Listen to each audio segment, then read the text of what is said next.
Previously on my history of football, we covered the first ever football competition and the original FA Cup and the results from these two tournaments.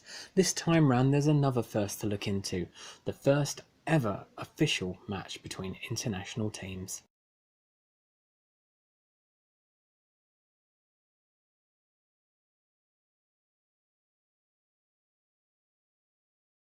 Now, the first ever official international football match happened in late 1872. However, this did not happen to be the first meeting between the sides. Between March 1870 and February 1872, England and Scotland competed against each other in representative matches organised by the Football Association. The results of these games saw a 1-1 draw for the opening tie in March 1870. England were victorious by 1-0 in November 1870.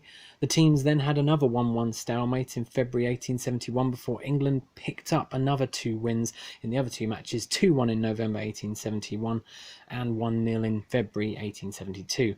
These five representative matches, however, are not recognised by FIFA, though were at the time, as FIFA didn't become a thing until 1904.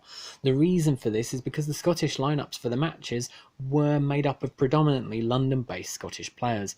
The five contests all took place in London, but it would be the first game to take place in Glasgow that would finally give us a game that would in future be counted as the first ever official international matchup. The representative matches previously had happened under the organisation of FA Secretary and England international Charles W. Alcock, and it was him that had made the challenge to the Scots for a more fair contest featuring a team of Scottish players closer to the Scottish border. In 1872, the challenge was taken up by Queen's Park FC to represent Scotland, and the match was set with the bonus decision from the FA that they would have the match across the border. And this would happen on Saturday the 30th of November 1872, where approximately 4,000 people turned up at Hamilton Crescent in the Partick region of Glasgow to witness history, although they definitely didn't actually know it was history at this time. The match itself ended goalless, despite some decent play, according to the Wikipedia article, #lazy source material, with the teams using sensible formations for the 1870s, Scotland going 2-2-6, and England putting out an all-out attack of 1-1-8. Alcock was supposed to be captaining England on the day, however due to injury he was unable to do so, and instead Cuthbert Ottaway had the privilege of being England's first official captain.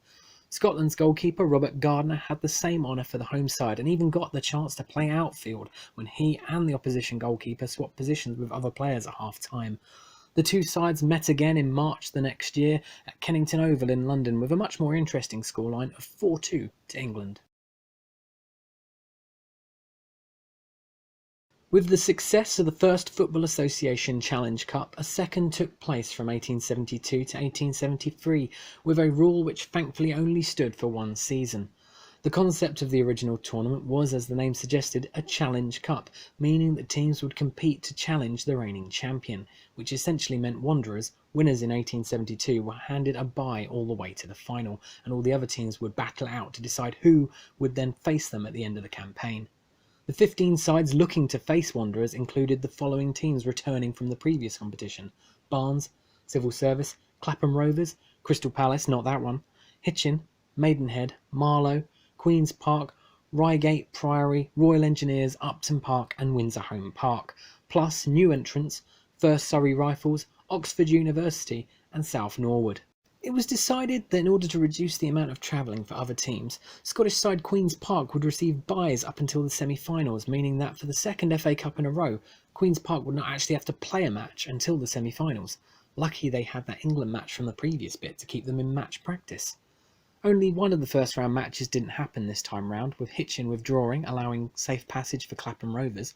Meanwhile, the actual results saw South Norwood progress with a 1-0 win over Barnes.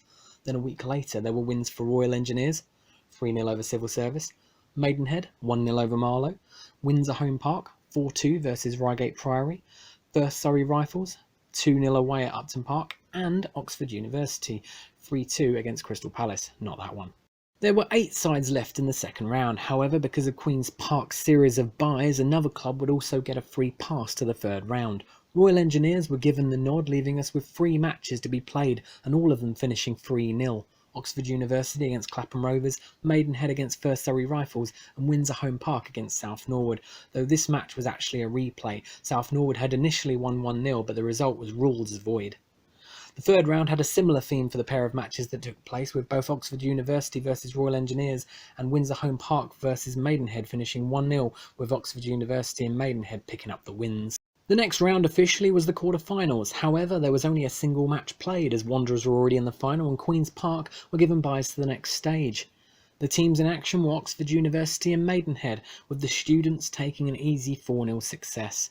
The semi-finals were upon us, but no fixtures actually happened, as Queen's Park, despite being given an immediate place in the semi-finals, then withdrew when the actual round happened, giving Oxford University a free ticket to the final. There was one extra privilege given to the reigning champions Wanderers. They were allowed to pick the venue for the final, and so the second ever FA Cup final took place at Lily Bridge in the West Brompton area of London. The match happened in the morning of the 29th of March 1873, taking place at this time to allow fans to watch both the cup final and the annual boat race, both featuring Oxford University. Unfortunately for Oxford University though, neither contest went their way, as they lost the boat race and were beaten 2-0 by Wanderers thanks to goals from Arthur Kinnaird and Charles Wollaston. Wanderers were FA Cup winners for the second season running, though the trophy is kind of tainted in my opinion, as they were provided a free ride to the final. But thankfully this was the only time this format was used, and Wanderers had to defend their crown the traditional way a year later.